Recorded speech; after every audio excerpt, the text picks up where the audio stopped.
Good evening, dear friends. My name is Asif Ramzan, and today we will study and learn what is the role of public administration in developing societies and developed societies. See, as far as this topic is concerned, it's very small topic और ये है कि ये generalized है, ज़्यादा इसमें high फंडा कुछ नहीं है, ये जनरल सा ही टॉपिक है. ठीक है जी. तो यू ऑल नो कि ये जो डेवलप्ड सोसाइटीज़ होती हैं वो क्या होती है. ठीक है जी. देखिए फॉर एग्जांपल डेवलप्ड सोसाइटीज़ में देखिए अगर आप यूरोप की एग्जांपल ले लें, ठीक है जी, न्यूजीलैंड की एग्जांपल ले लें या रशिया की एग्जांपल ले लें, ये सारा जो आता है ये डेवलप्ड वर्ल्ड है. ठीक है जी. तो डेवलप्ड सोसाइटीज़ यहीं पे होती हैं. डेवलप्ड सोसाइटीज़ में भी क्या देखिए उनका जो जीडीपी है, जो ग्रॉस डोमेस्टिक प्रोडक्ट है, जीडीपी, वो बहुत अच्छा होता है. ठीक है जी. उनका जो स्टैंडर्ड ऑफ लाइफ होता है, उनका खाना पीना रहना, उनके घर वो हमसे बहुत ज़्यादा बेहतर होते हैं. उनके उसके बाद इंडस्ट्रीज़ वहाँ पे तरक्की कर रही होती हैं. ठीक है जी. उनकी हर एक फील्ड में जो इंडस्ट्रीज़ उनकी होती हैं वो बहुत अच्छे से जा रही होती हैं, बहुत अच्छे से चल रही होती हैं. ठीक है जी. कुछ ऐसा दिखता है जो कि डेवलप्ड सोसाइटीज़ होता है, जो कि डेवलप्ड वर्ल्ड होता है, बिल्डिंग्स होती हैं, जो भी है, यू ऑल नो दिस. ठीक है. उसके बाद coming to the developing societies.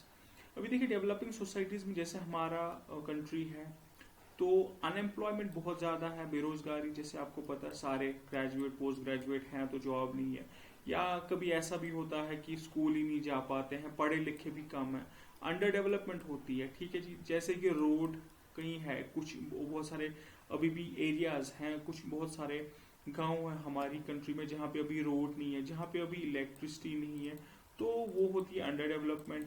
ठीक है जी. उसके बाद एक इम्पॉर्टेंट फैक्टर देखिए, जो डेवलपिंग सोसाइटीज होती है ना वो डिपेंड करती है ज़्यादा एग्रीकल्चर पे. ठीक है जी. अगर आप इंडिया की एग्जाम्पल ले लें, जैसे कि इंडिपेंडेंस के टाइम पे इंडिया होली एंड सोली तकरीबन, अब मान लीजिए पूरा ही डिपेंडेंट था इंडिया एग्रीकल्चर पे. ठीक है जी. अभी दिन ब दिन तरक्की हो रही है तो जो डिपेंडेंस ऑन एग्रीकल्चर है वो कम होती जा रही है. तो अगर आपको कोई डेवलपिंग सोसाइटीज के बारे में पूछता है तो आप अनएम्प्लॉयमेंट बता सकते हैं, अंडर डेवलपमेंट होती है, डिपेंडेंस ऑन एग्रीकल्चर ज्यादा होती है. ठीक है जी. अभी यहाँ पे जो डेवलप्ड सोसाइटीज होती है उनमें एग्रीकल्चर पे जो डिपेंडेंस है वो बहुत ही कम है. उनकी इंडस्ट्रीज, उनकी टेक्नोलॉजी जो है वो तरक्की बहुत ज्यादा कर रही होती है. ठीक है जी. अभी देखिए दो कंट्रीज की एग्जांपल अगर ले लें, एक सोमालिया है, एक फील्ड स्टेट है, उसके बाद आप यूएस की एग्जांपल ले लीजिए. देखिए होता क्या है कि जो पब्लिक एडमिनिस्ट्रेशन का रोल यहाँ पे सोमालिया में है वो डिफरेंट है, यूएस में जो रोल है वो डिफरेंट है. ठीक है जी. डिफरेंट कैसे, मैं आपको बताता हूँ थोड़ा सा. देखिए अभी सोमालिया में ना तो रोड है, ना तो बिल्डिंग है, ना तो एजुकेशन है, ना तो खाने पीने के लिए कुछ है, ना तो कोई और फैसिलिटी है, हेल्थ केयर. ठीक है जी. सारा ठप है. अभी देखिए यूएस में रोड्स भी हैं, यूएस में एजुकेशन भी है. ठीक है. अभी वहां पे जो यूएस में जो पब्लिक एडमिनिस्ट्रेटर्स हैं उनको ज्यादा एजुकेशन के बारे में वो उतना नहीं सोचेंगे कि हमें 100% एजुकेशन करनी है. क्यों? क्योंकि वो ऑलरेडी कर चुके हैं. उनको ज्यादा इतना नहीं सोचना पड़ता कि वहां पे जो रोड्स हैं, बिल्डिंग्स हैं, वहां पे बनाए, यहाँ पे बनाए. रोड्स एंड बिल्डिंग्स ऑलरेडी वहां पे सब कुछ ऑलमोस्ट सेटल होता है, वो बनता है, लेकिन ऑलमोस्ट जो भी चाहिए होता है, जो भी उनकी रिक्वायरमेंट होती है वो पूरी हो गई होती है. ठीक है जी. उनके पास कुछ ऐसे इलाके नहीं होते जहाँ पे इलेक्ट्रिसिटी नहीं है, ऐसा नहीं है. वहां पे तकरीबन 100% होता है. सोमालिया की जैसी कंट्रीज में उनको जो पब्लिक एडमिनिस्ट्रेटर है उसको देखना है कि बिजली दूर वाले इलाके में पहुंचानी है, खाना नहीं है, वो नहीं है. तो जो यहाँ पे जो रोल होता है वो डिफरेंट होता है, यहाँ पे जो रोल होता है थोड़ा डिफरेंट होता है. यहाँ पे जैसे मैंने लिखा है, it is subject to local conditions और कल्चर बाउंड है पब्लिक एडमिनिस्ट्रेशन. जो लोकल कंडीशन होती हैं कहीं पे उसका असर, प्लस जो कल्चर होता है किसी भी जगह पे उसका भी असर पड़ता है एक पब्लिक एडमिनिस्ट्रेशन पे. ठीक है जी. कल्चर जैसे आपको पता है, रहन सहन, खाना पीना, लैंग्वेज एंड ऑल. ठीक है जी. तो उसका भी असर पड़ता है पब्लिक एडमिनिस्ट्रेशन पे. ठीक है. थोड़ा सा मैंने यहाँ पे कंपेयर करने की कोशिश की है, आपको सिंपल तरीके से समझाता हूँ. एक काम आप करिए, ये वाला टॉपिक है, इस पे ना आप थोड़ा सा ब्रेनस्टॉर्म करिए, इस पे आप खुद लिखिए, मैं आपको आइडिया देता हूँ उसके बाद आप सर खुद लिखिए इस पे थोड़ा सा, जब आप लिखेंगे तो आपको आइडिया मिलेगा। ठीक है जी। देखिए डेवलप्ड सोसाइटीज पे आते हैं, तो public administration plays limited role in comparison to developing societies.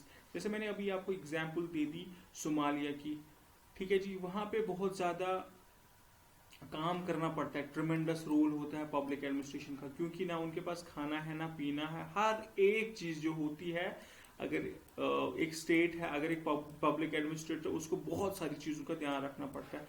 Vials in developing societies वहां पे सारी फैसिलिटीज ऑलमोस्ट होती हैं, हर एक सिस्टम इन प्लेस होता है, वहां पे रूल्स एंड रेगुलेशंस होते हैं, हर एक चीज इन ऑर्डर होती है। तो वहां पे जो रोल होता है पब्लिक एडमिनिस्ट्रेशन का वो लिमिटेड होता है। ठीक है जी, क्योंकि वो इस फेज से गुजर चुके हैं, वो हमसे बहुत आगे चले गए हैं, तो वो रोड्स का चक्कर, बिल्डिंग्स का चक्कर, ये है खाने की टेंशन, वो इनके पास सब कुछ ऑलमोस्ट होता है। ठीक है जी। उसके बाद अब आइए role assign to administrator as per merit not as per the social class. ठीक है जी। यहाँ पे क्या होता है कि मेरिट जितना इंसान का होगा डेवलप्ड कंट्रीज में, उसको वैसे ही मिलता है। ठीक है जी। अगर एडमिनिस्ट्रेटर है वो तभी उसको जॉब मिलेगा, तभी उसको कुछ करने देंगे सोसाइटी के लिए, वो करना चाहता है जब उसके पास मेरिट हो। ऐसा नहीं कि कोई भी मुंह उठा के आएगा और बोलेगा नहीं मैं जी इस यूएस का ये स्टेट है, मैं इसका बनता हूँ कुछ ऑफिसर, ऐसा नहीं है। ठीक है, वहाँ एज पर जो मेरिट होगा इंसान का, जो उसकी काबिलियत होगी, उसके हिसाब से चलता है। ठीक है जी। While as in developing countries nepotism होता है। अभी नेपोटिज्म क्या होता है, भाई भतीजावाद, जैसे कि किंग है वो अपने सबको जॉब पे लगा देता है। ठीक है, अपने भतीजे अपने चाचे वही एडमिनिस्ट्रेटर बनते हैं, वही डॉक्टर बनते हैं, तो वही देश को चलाते हैं, तो वो नेपोटिज्म होता है, जिसकी वजह से देश में क्या होता है कि जो मेरिटोरियस कैंडिडेट्स हैं वो आगे नहीं आ पाते। ठीक है, और वो बेचारे रह जाते हैं, उनके साथ प्रॉब्लम्स होती हैं, और देश में भी प्रॉब्लम्स होती हैं, क्योंकि जो डिजर्विंग कैंडिडेट है वो तो बैठा हुआ, उसके हाथ में तो कुछ है ही नहीं, लेकिन जो नालायक है वही देश चला रहे हैं, तो प्रॉब्लम होती है। ठीक है जी। अभी डेवलप्ड सोसाइटीज में मेरिट के हिसाब से रोल प्ले करता है एडमिनिस्ट्रेटर, यहाँ पे नेपोटिज्म होता है। ठीक है जी। उसके बाद अच्छा हम आते हैं टास्क स्पेशलाइजेशन। ठीक है जी। देखिए अगर हम यूएस की एग्जांपल लेते हैं, ठीक है जी, वहाँ पे टास्क स्पेशलाइजेशन होता है, जैसे कि वहाँ पे एग्रीकल्चर डिपार्टमेंट, हॉर्टिकल्चर डिपार्टमेंट। ठीक है जी। देखिए वहाँ एग्रीकल्चर के लिए एक पूरा अलग से डिपार्टमेंट बनेगा, हॉर्टिकल्चर के लिए पूरा अलग से डिपार्टमेंट बनेगा, फिर हॉर्टिकल्चर में रिसर्च करना है उसका अलग से डिपार्टमेंट बनेगा। ठीक है, वाइल्स यहाँ पे क्या होता है कि स्पेशलाइजेशन यहाँ पे नहीं होती है, गलत हुआ है।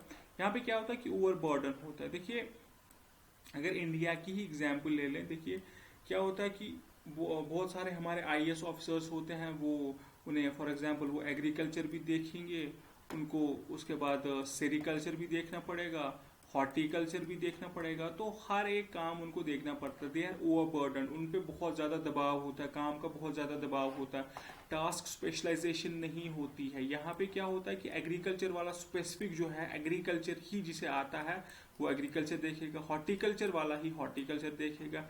ऐसा नहीं कि इसको एग्रीकल्चर वाले को हॉर्टिकल्चर भी दे दो, सीड कल्चर भी दे दो, जो भी चीज़ें होती हैं। ठीक है जी, तो टास्क स्पेशलाइजेशन वही होता है।